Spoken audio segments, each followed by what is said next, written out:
Hi guys, welcome back to our channel Financeable. Today in this video I'm going to show you how to add designs in your chart.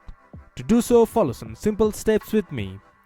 First of all, open your MetaTrader 5 application and this type of interface will appear in your screen once you have logged into your account.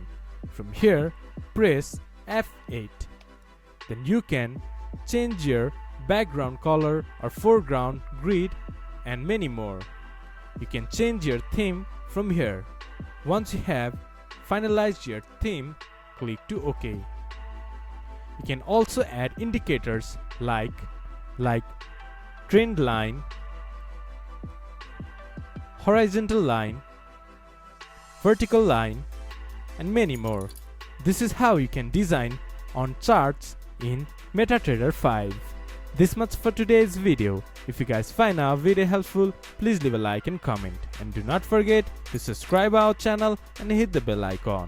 I'll see you guys again in our next video. Thank you for watching.